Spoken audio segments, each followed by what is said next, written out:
In order to achieve scale and improve efficiency in the public sector NBFCs, as a first step, it is proposed to restructure the Power Finance Corporation and Rural Electrification Corporation.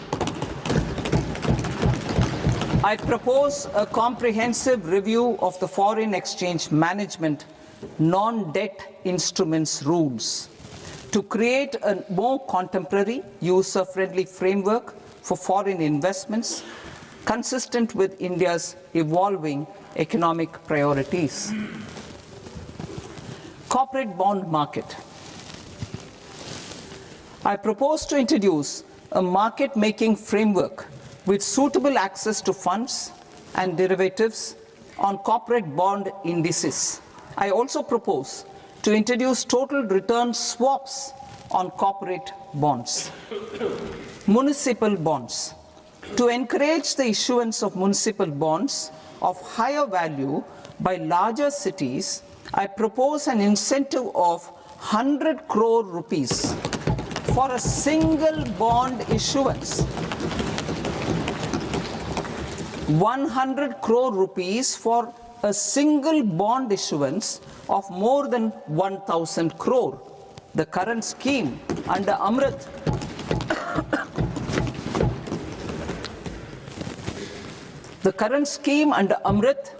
which incentivizes issuances up to 200 crores only, will also continue to support smaller and medium towns.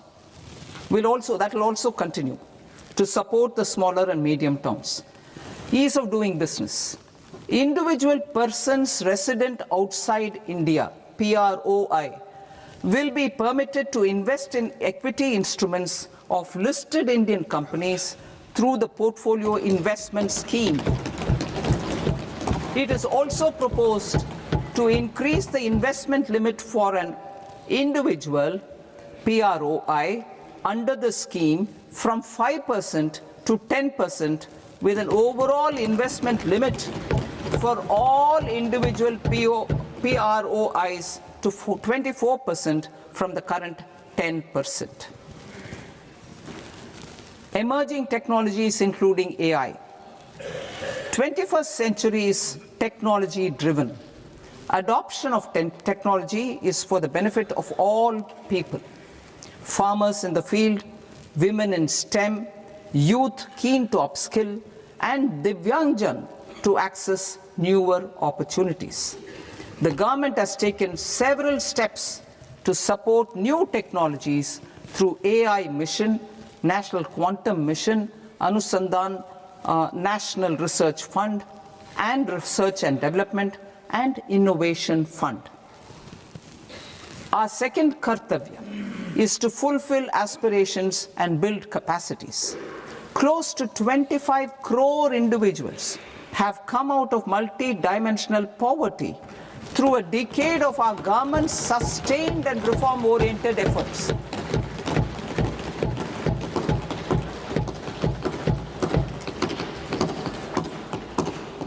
Our government has therefore decided to place a renewed emphasis on the service sector to provide a pathway to fulfilling aspirations of a youthful India with the following measures.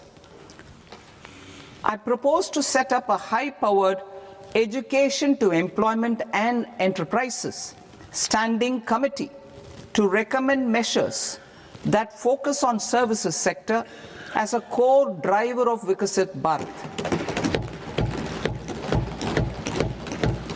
This will make us a global leader in services with a 10% global share by 2047.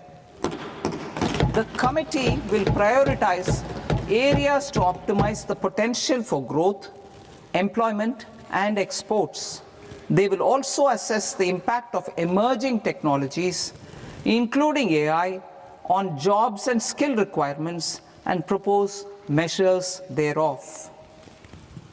To create a range of skilled career pathways, a new range of skilled career pathways for our youth, I propose interventions in the following sectors: health, Existing institutions for allied health professionals will be upgraded and new AHP institutions established in private and government sectors. This will cover 10 selected disciplines, including optometry, radiology, anesthesia, OT technology, applied psychology and behavioral health, and add 1 lakh AHPs over the next 5 years. A strong care system covering geriatric and allied care services will be built. A variety of NSQF-aligned programs will be developed to train multi-skilled caregivers, combining core care and allied skills such as wellness, yoga, and operation of medical assistive devices. In the coming year, 1.5 lakh caregivers will be trained.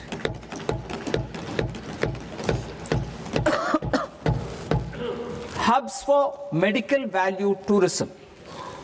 To promote India as a hub for medical tourism services, I propose to launch a scheme to support states in establishing 5 regional medical hubs in partnership with the private sector. These hubs will serve as integrated healthcare complexes that combine medical, educational, and research facilities. They will have Ayush centers, medical value tourism facilitation centers, and infrastructure for diagnostics, post-care, and rehabilitation. These hubs will provide diverse opportunities, job opportunities for health professionals, including doctors and AHPs. Ancient Indian yoga, already respected in several parts of the world, was given a mass global recognition when Honorable Prime Minister took it to the UN. Post-COVID, Ayurveda gained a similar global acceptance and recognition. Exporting quality Ayurveda products helps farmers who grow the herbs and youth who process the products. To meet growing global demand, a few more steps are being taken. I propose to 1. Set up 3 new All India Institutes of Ayurveda. 2. Upgrade Ayush pharmacies and drug testing labs for higher standards of certification ecosystem and make available more skilled personnel. 3. Upgrade the WHO Global Traditional Medicine Center in Jamnagar to bolster evidence-based research, training, and awareness for traditional medicine. Animal husbandry. Livestock contributes to close to 16% of farm income, including of poor and marginal households. To scale up availability of veterinary professionals by more than 20,000, I propose to roll out a loan-linked capital subsidy support scheme for establishment of veterinary and para-veterinary colleges, veterinary hospitals, diagnostic laboratories, and breeding facilities in private sector. Collaboration between Indian and foreign institutions will also be facilitated. Orange economy. India's animation, visual effects, gaming and comics sector, AVGC sector, is a growing industry projected to require 2 million professionals by 2030. I propose to support the Indian Institute of Creative Technologies, Mumbai, in setting up AVGC content creator labs in 15,000 secondary schools all over the country and 500 colleges. The Indian design industry is expanding rapidly, and yet there is a shortage of Indian designers. I propose to establish, through Challenge Route, a new National Institute of Design to boost design education and development in the eastern region of India. Education. Our government will support states through challenge route in creating 5 university townships in the vicinity of major industrial and logistics corridors. These planned academic zones will host multiple universities, colleges, and research institutions, skill centers, and residential complexes. In higher education, STEM institutions, prolonged hours of study and laboratory work pose some challenges for girl students. Through VGF, Viability Gap Funding and capital support, one girls' hostel will be established in every district.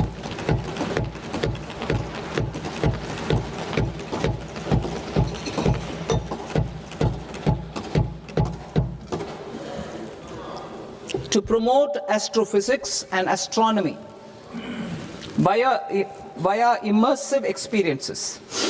4 telescope infrastructure facilities will be set up or upgraded.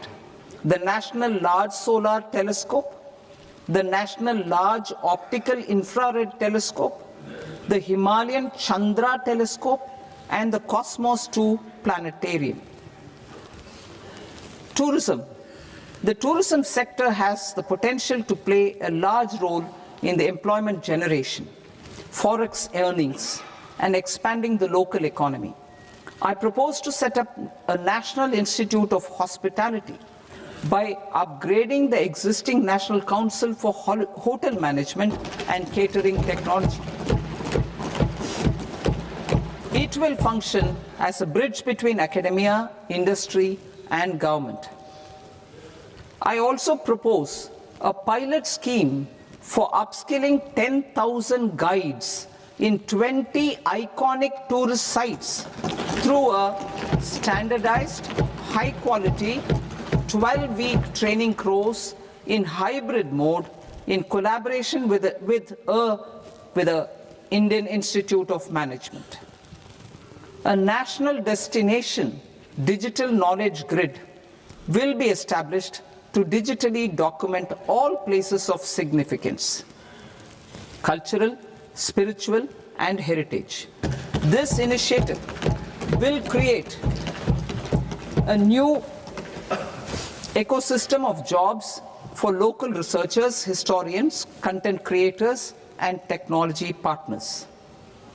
India has the potential and opportunity to offer world-class trekking and hiking experience.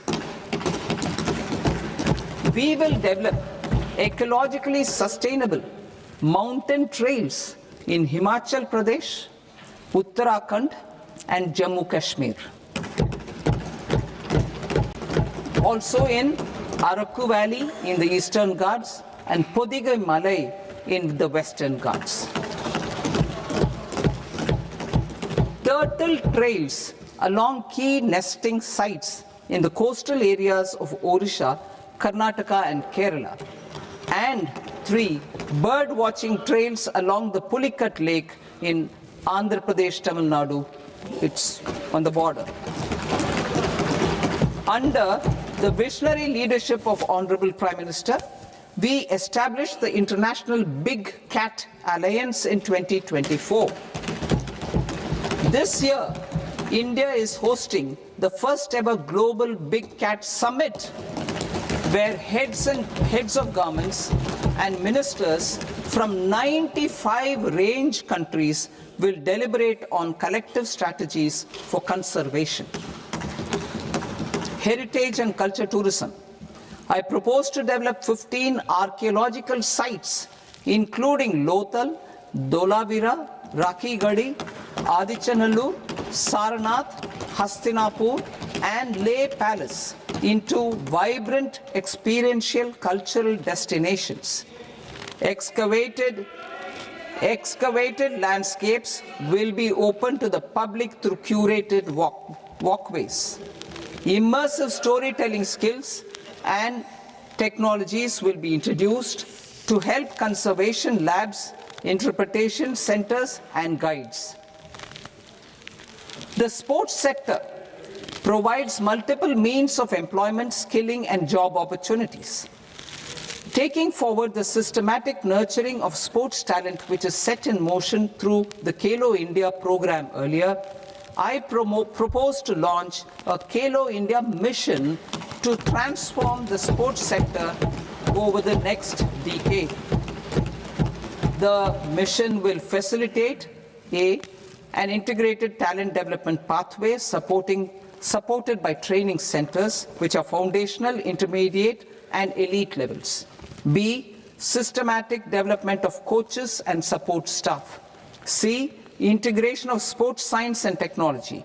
D, competitions and leagues to promote sports culture and provide platforms. And E, development of sports infrastructure for training and competition.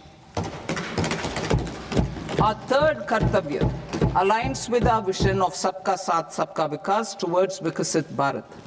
This requires targeted efforts for 1. Increasing farmer incomes through productivity enhancement and entrepreneurship, with special attention to small and marginal farmers. B. Empowering Divyangjan through access to livelihood opportunities, training, and high-quality assistive devices. C. Empowering the vulnerable to access mental health and trauma care. D.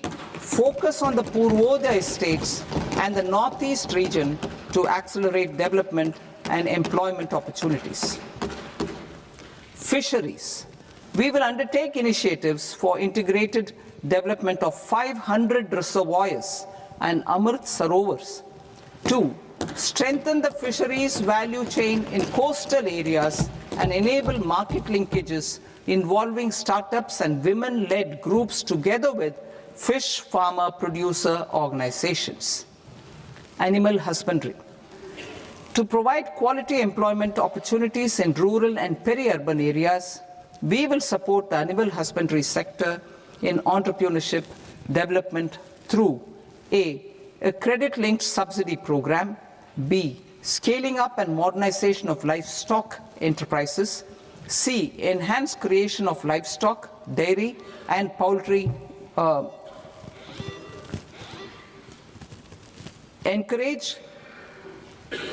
read that again. Enhanced creation of livestock, dairy, and poultry-focused integrated value chains.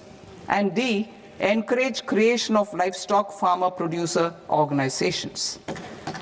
High-value agriculture.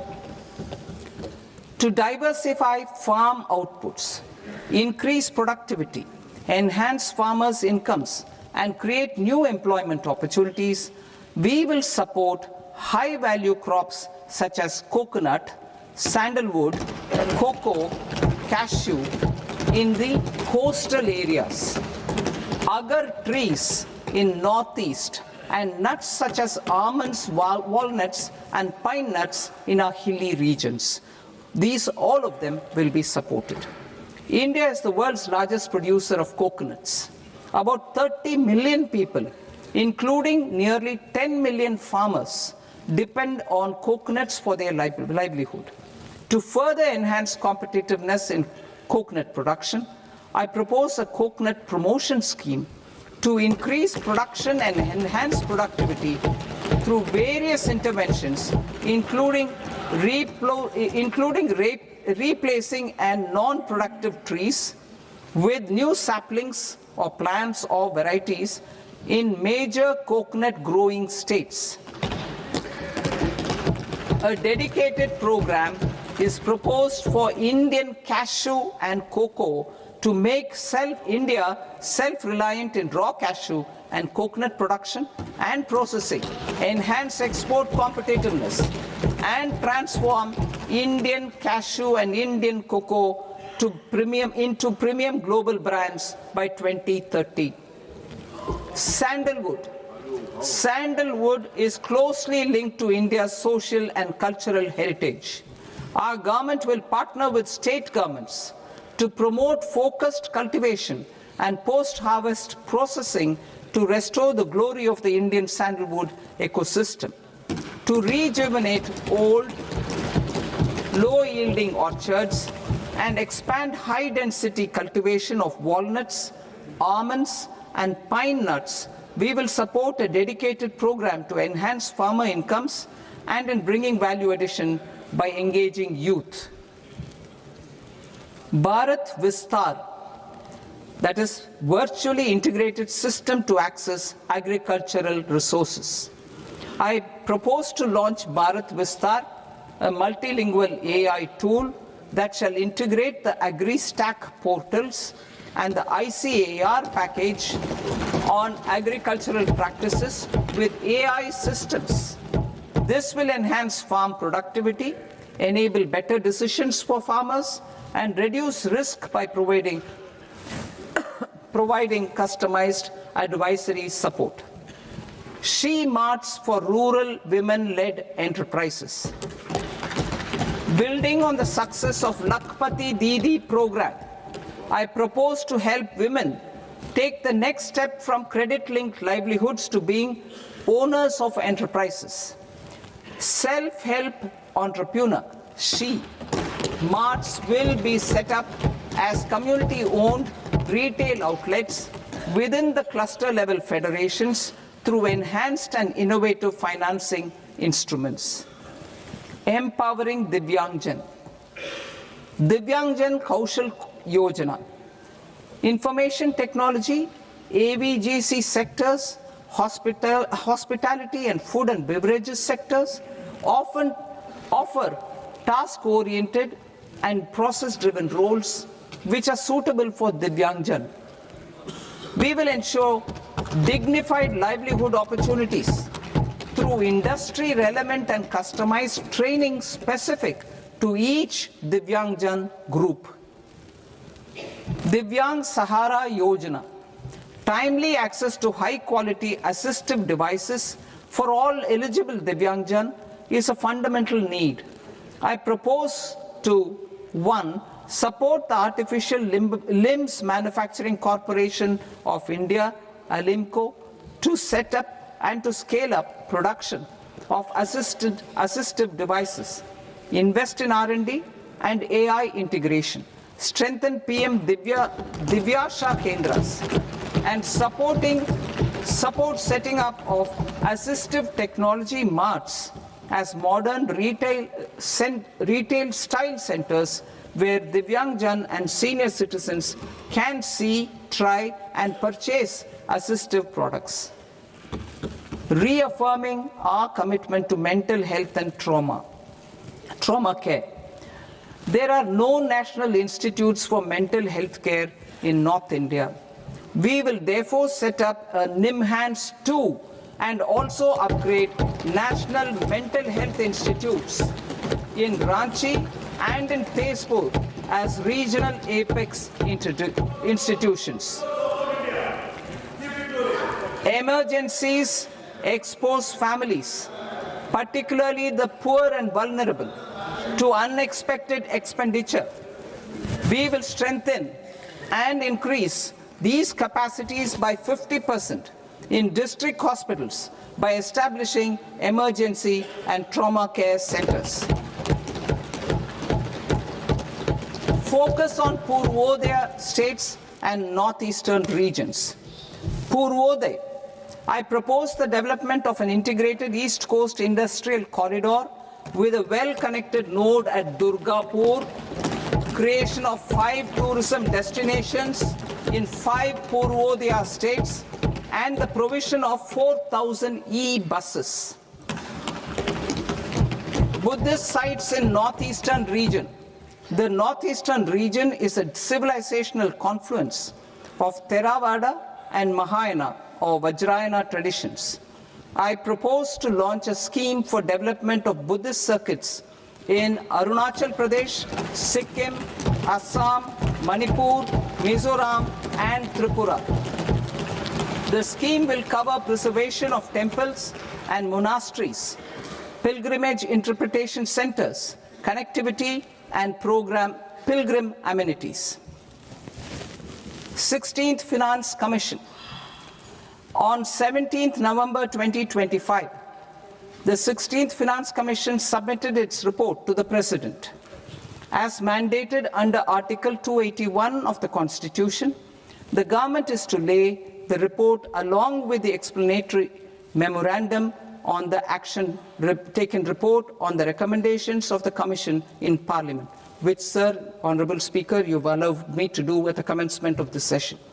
The government has accepted the recommendation of the Commission to retain the vertical share of devolution at 41%. As recommended by the Commission, I have provided 1.4 lakh crores of rupees to the states for the year 2026-2027 as Finance Commission grants. These include rural and urban local body and disaster management grants. Fiscal consolidation. Government has been delivering on our fiscal commitments consistently without compromising on social needs. To strive towards accepted standards of fiscal management in Budget 25-26, I had indicated that the central government would target reaching a debt-to-GDP ratio of 50 plus or minus 1% by 2030-31. In line with this, the debt-to-GDP ratio is estimated to be 55.6% of GDP in BE 26-27, compared to 56.1% of GDP in RE 25-26. A declining debt-to-GDP ratio will gradually free up resources for priority sector lending and expenditure by reducing the outgo on interest payments. One of the main operational instruments for debt targeting is the fiscal deficit. I am happy to inform this august House that I fulfilled my commitment made in 2021-2022 to reduce fiscal deficit below 4.5% of GDP by 25-26. In RE 25-26, the fiscal deficit has been estimated at par with BE of 2025-26 at 4.4% of GDP. In line with the new fiscal prudence path of debt consolidation, the fiscal deficit in BE 26-27 is estimated to be 4.3% of the GDP.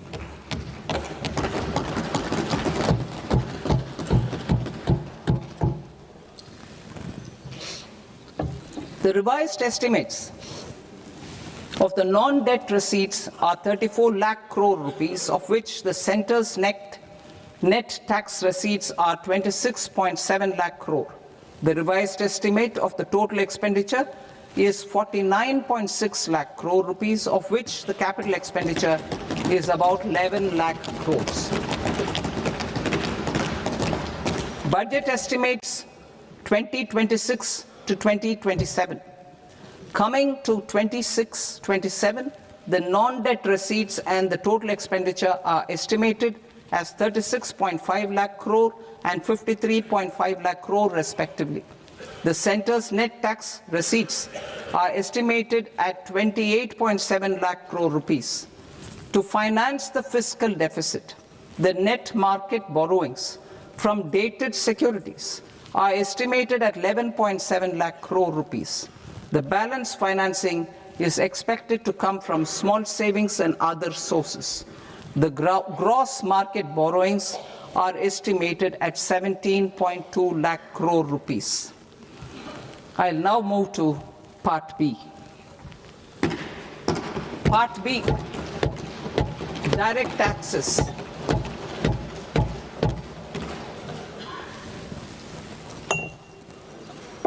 Honourable Speaker, sir, I now present my proposals on direct taxes.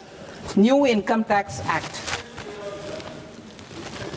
In July 2024, I announced a comprehensive review of the Income Tax Act 1961. This was completed in a record time, and the Income Tax Act 2025 will come into effect from 1st April 2026. The simplified income tax rules and forms will be notified shortly. giving adequate time to taxpayers to acquaint themselves with its requirements. The forms have been redesigned such that ordinary citizens can comply without difficulty. Ease of living. I propose that any interest awarded by the Motor Accident Claims Tribunal to a natural person will be exempt from income tax, and any TDS on this account will be done away with. I propose to reduce TCS rate on the sale of overseas tour program package from the current 5% and 20% to 2% without any stipulation of amount. I propose to reduce TCS rate for pursuing education and for medical purposes under the Liberalized Remittance Scheme, popularly known as LRS, from 5% to 2%. Supply of manpower services is proposed to be specifically brought within the ambit of payment to contractors for the purpose of TDS to avoid ambiguity. Thus, TDS on these services will be at the rate of either 1% or 2% only. I propose a scheme for small taxpayers wherein a rule-based automated process will enable obtaining a lower or nil deduction certificate instead of filing an application with the assessing officer. For the ease of taxpayer holding securities in multiple companies, I propose to enable depositories to accept Form 15G or Form 15H from the investor and provide it directly to various relevant companies. I propose to extend time available for revising returns from 31st December to up to 31st March with the payment of a nominal fee. I also propose to stagger the timeline for filing of tax returns. Individuals with ITR 1 and ITR 2 returns will continue to file till 31st July, and non-audit business cases or trusts are proposed to be allowed time till 31st August. TDS on sale of immovable property by a non-resident is proposed to be deducted and deposited through resident buyers and his or her PAN-based challan instead of requiring a TAN, which is a temporary accounting number. To address practical issues of small taxpayers like students, young professionals, tech employees, relocated NRIs, and such others, I propose to introduce a one-time 6-month foreign asset disclosure scheme for these taxpayers to disclose income or assets below a certain size. This scheme would be applicable for two categories of taxpayers, namely A, who did not disclose their overseas income or assets, and B, who disclosed their overseas income and or paid due tax but could not declare the asset acquired. For category A, the limit of undisclosed income or asset is proposed to be up to 1 crore rupees. They need to pay 30% of fair market value of asset or 30% of undisclosed income as tax and 30% as additional income tax in lieu of penalty, and would thereby get immunity from prosecution. For category B, asset value is proposed to be up to 5 crore rupees. Here, immunity from both penalty and prosecution will be available with a payment of fee of 1 lakh rupees. Rationalizing penalty and prosecution. Multiplicity of proceedings are hindrance to the ease of doing business. I propose to integrate assessment and penalty proceedings by way of a common order for both. There will be no interest liability on the taxpayer on the penalty amount for the period of appeal before the first appellate authority, irrespective of the outcome of appeal process. Further, quantum of prepayment is being reduced from 20% to 10% and will continue to be calculated only on core tax demand. As an additional measure for reducing litigation, I propose to allow taxpayers to update their returns even after reassessment proceedings have been initiated, and an additional 10% tax rate over and above the rate applicable for the relevant year. The assessing officer will then use only this updated return in his proceedings. There is already a framework for immunity from penalty and prosecution in the cases of underreporting. I propose to apply this framework for immunity to misreporting too. However, in such a case, the taxpayer will need to pay 100% of the tax amount as an additional income tax over and above the tax and interest due. Penalties for certain technical defaults, such as failure to get accounts audited, non-furnishing of transfer pricing audit report, and default in furnishing statement for financial transactions, are proposed to be converted into fee.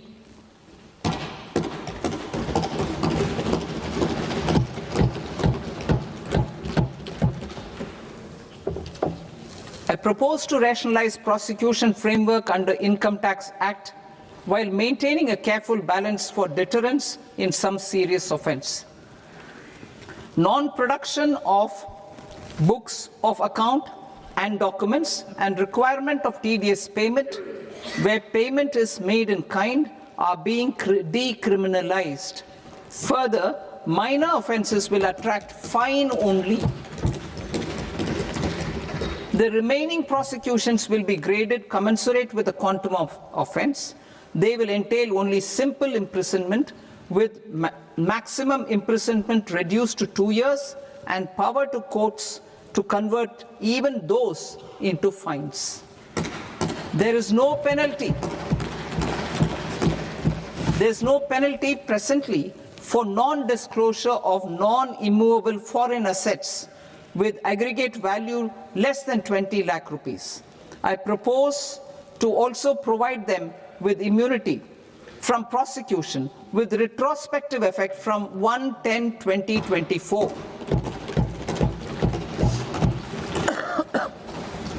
Cooperatives. Deduction is already allowed to a primary cooperative society engaged in supplying milk, oilseeds, fruits or vegetables raised or grown by its members.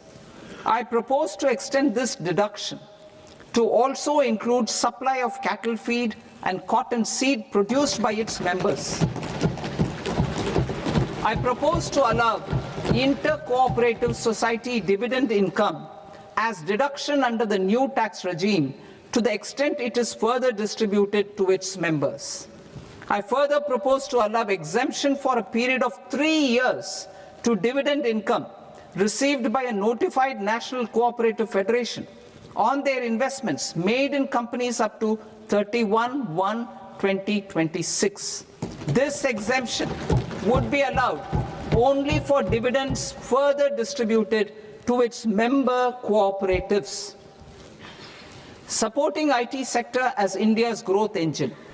India is a global leader in software development services, IT-enabled services, knowledge process outsourcing services, and contract R&D services relating to software development. These businesses and their segments are quite interconnected with each other. All these services are proposed to be clubbed under a single category of information technology services with a common safe harbor margin of 15.5% applicable to all. The threshold for availing safe harbor for IT services is being enhanced substantially from 300 crore rupees to 2,000 crore rupees. Safe harbor for IT services shall be approved by an automated rule-driven process without any need for tax officer to examine and accept the application. Once applied by an IT services company, the same safe harbor can be continued for a period of 5 years at a stretch at its choice. For IT services companies who want to conclude Advanced Pricing Agreement, APA, I propose to fast-track unilateral APA process for IT services and endeavor to conclude it within a period of 2 years. The period of 2 years can be extended by a further period of 6 months on taxpayers' request. I propose to extend the facility of modified returns available to the entity entering APA to its associated entities also. Attracting global business and investment. Recognizing the need to enable critical infrastructure and boost investment in data centers, I propose to provide tax holiday till 2047 to any foreign company that provides cloud services to customers globally by using data center services from India. It will, however, need to provide services to Indian customers through an Indian reseller entity. I also propose to provide a safe harbor of 15% on cost in case the company providing data center services from India is a related entity. To harness the efficiency of just-in-time logistics for electronic manufacturing, I propose to provide safe harbor to non-residents for component warehousing in a bonded warehouse at a profit margin of 2% of the invoice value. The resultant tax of about 0.7% will be much lower than in competing jurisdictions. To provide fillip to toll manufacturing in India, I propose to provide exemption from income tax for 5 years to any non-resident who provides capital goods, equipment, or tooling to any toll manufacturer in a bonded zone.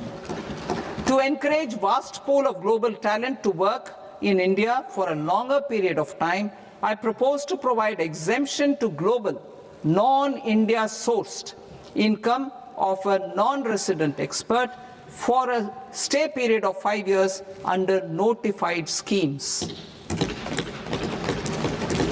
I propose to provide exemption from minimum alternate tax, the MAT, to all non-residents who pay tax on presumptive basis. Tax administration.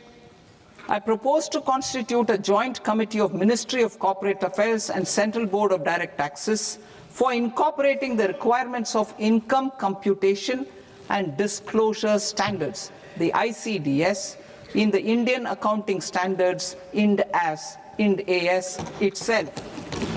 Separate accounting requirement based on ICDS will be done away with from the tax year 27-28. To support Prime Minister Modi's vision of homegrown accounting and advisory firms to become global leaders, I propose to rationalize the definition of accountant for the purposes of safe harbor rules. Other tax proposals. Change in taxation of buyback was brought in to address the improper use of buyback route by promoters.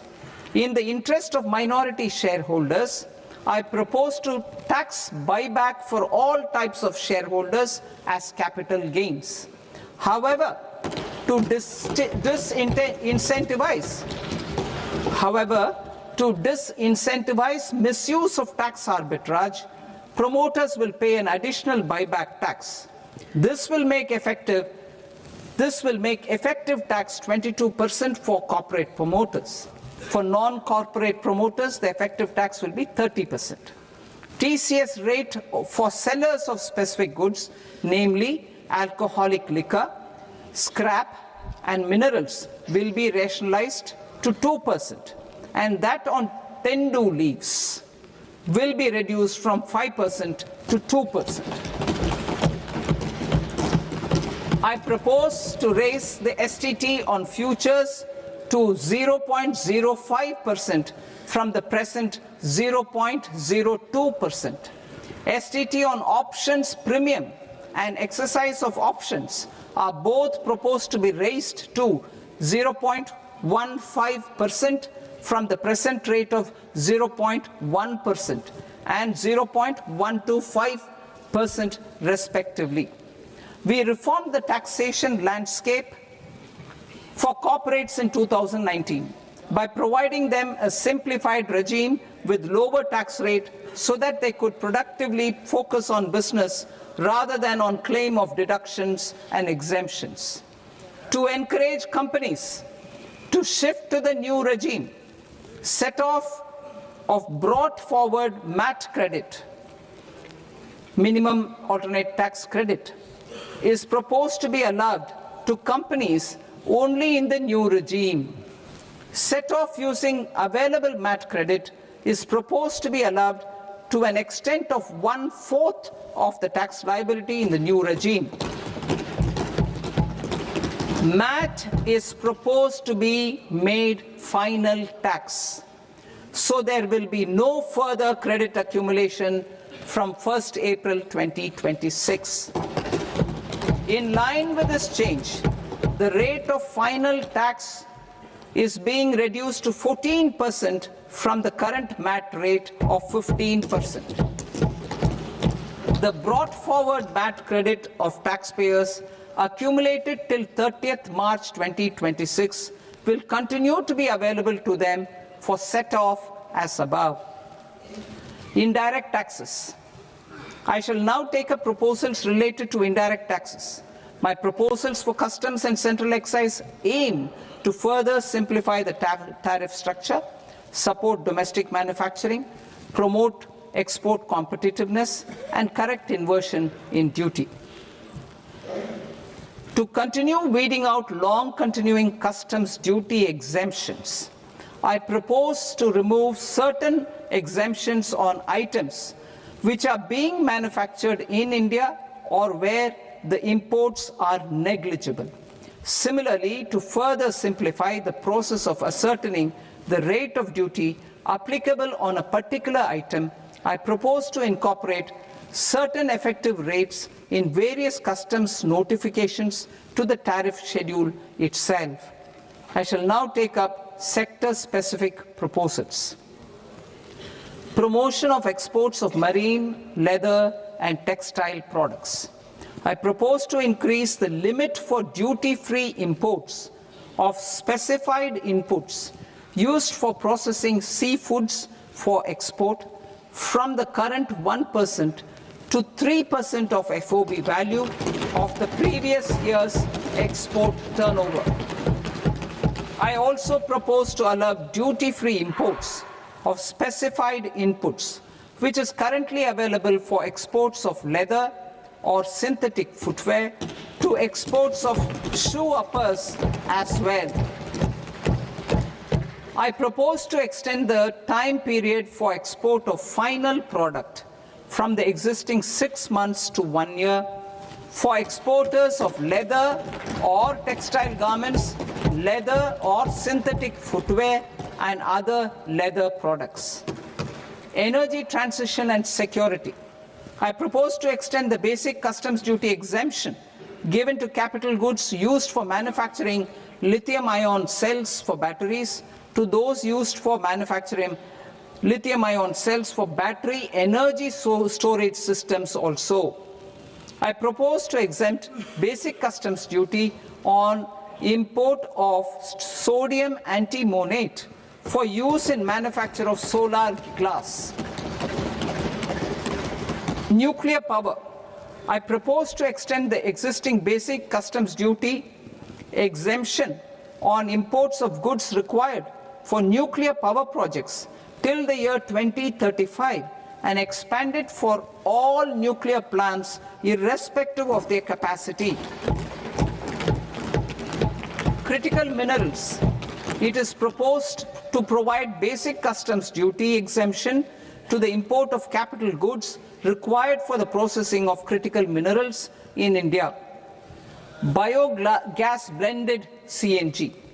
I propose to exclude the entire value of biogas while calculating the central excise duty payable on biogas blended CNG. Civil and defense aviation. I propose to exempt basic customs duty on components and parts required for the manufacture of civilian training and other aircrafts. It is proposed to exempt basic customs duty on raw materials imported for the manufacture of parts of aircraft to be used in maintenance, repair, or overall requirements by units in the defense sector. Electronics.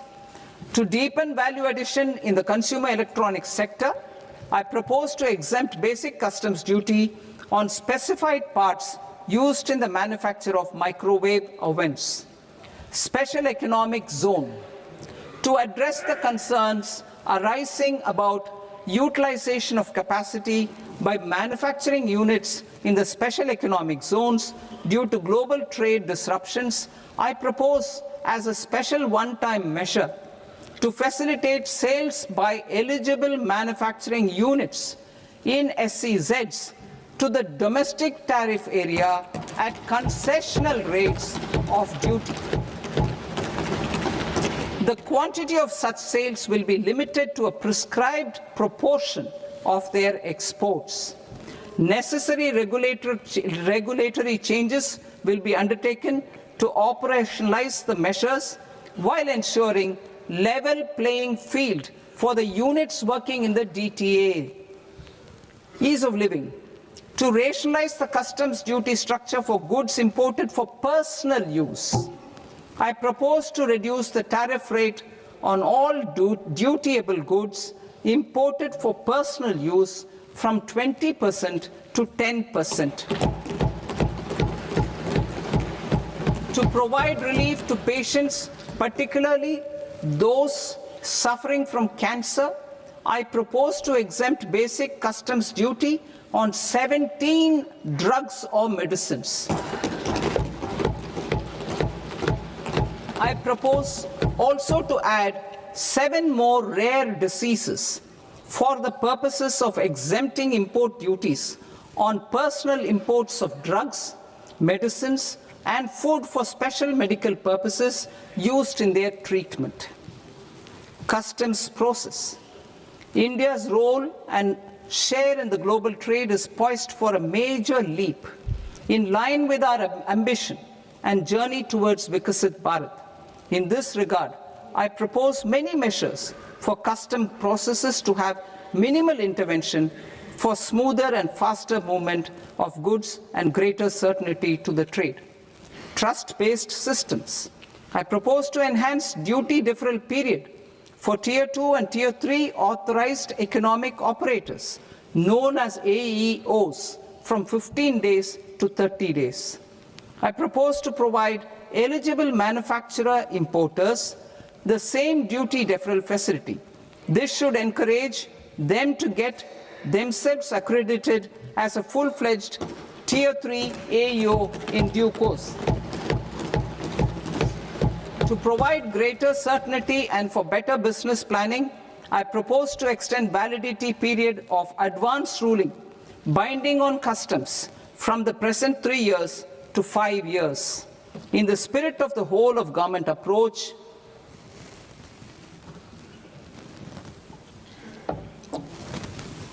government agencies will be encouraged to leverage AEO accreditation for preferential treatment in clearing their cargo. Regular importers with trusted long-standing supply chains will be recognized in the risk system so that the need for verification of their cargo every time can be minimized. Export cargo using electronic sealing. Export cargo using electronic sealing will be provided through clearance from the factory premises to the ship. For import of goods not needing any compliance, filing of bill of entry by a trusted importer and arrival of goods will automatically notify customs for completing their clearance formalities. This will enable goods to be released immediately on arrival. The customs warehouse framework will be transformed into a warehouse operator-centric system with a self-declarations, electronic tracking, and risk-based audit. These reforms will move away from the current system of officer-dependent approvals and reduce transaction delays and compliance costs. Ease of doing business. Approvals required for cargo clearance from various government agencies will be seamlessly processed through a single and interconnected digital window by the end of the financial year. Processes involved in clearance of food, drugs, plant, and animal and wildlife products, accounting for about 70% of interdicted cargo, will be operationalized on this system by April 2026 itself. For goods not having any compliance requirement, clearance will be done by customs immediately after online registration is completed by the importer, subject to the payment of duty. Customs integrated system will be rolled out in 2 years as a single integrated and scalable platform for all customs processes. Utilization of non-intrusive scanning with advanced imaging and AI technology for risk assessment will be expanded in a phased manner with the objective to scan every container across all the major ports. New export opportunities to support Indian fishermen to fully harness the economic value of marine resources beyond our territorial waters. The following measures will be taken. A. Fish catch by an Indian fishing vessel in exclusive economic zone or on the high seas will be made free of duty. Landing of such fish on foreign port will be treated as export of goods. Safeguards will be put in place to prevent misuse during fish catch, transit, or transshipment. To support aspirations of India's small businesses, artisans, and startups to access global markets through e-commerce, I am pleased to announce complete removal of the current value cap of 10 lakh rupees per consignment on courier exports. In addition, handling of rejected and returned consignments will be improved with effective use of technology for identifying such consignments.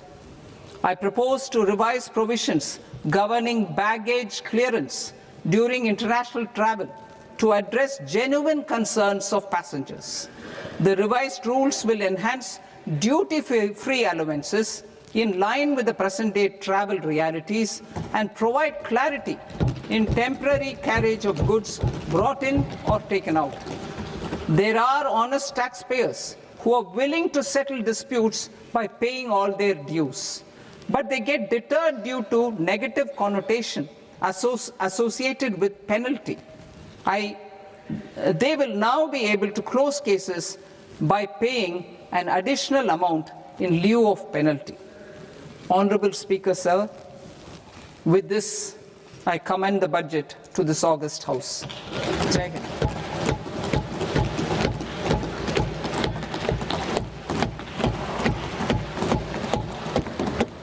One and a half hours. Item number 3, माननीय वित्त मंत्री जी.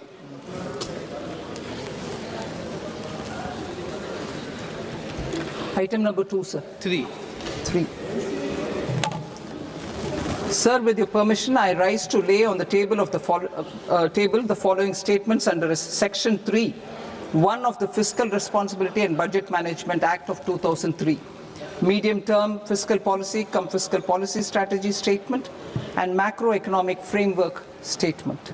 Item number 4, माननीय वित्त मंत्री जी. Sir, with your permission, I move for leave to introduce the Finance Bill 2026.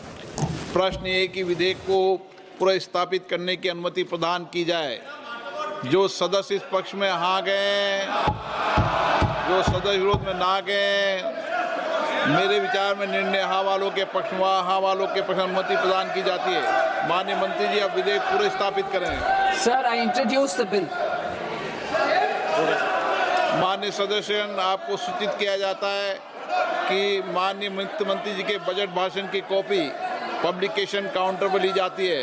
Budget भाषण और budget से संबंधित दस्तावेज आपके मोबाइल फोन और मेंबर पोर्टल्स पर ही उपलब्ध है। सभा की कार्रवाई कल सोमवार दिनांक 2 फरवरी 2026 को प्राप्त 11 बजे तक के लिए स्थगित की जाती है।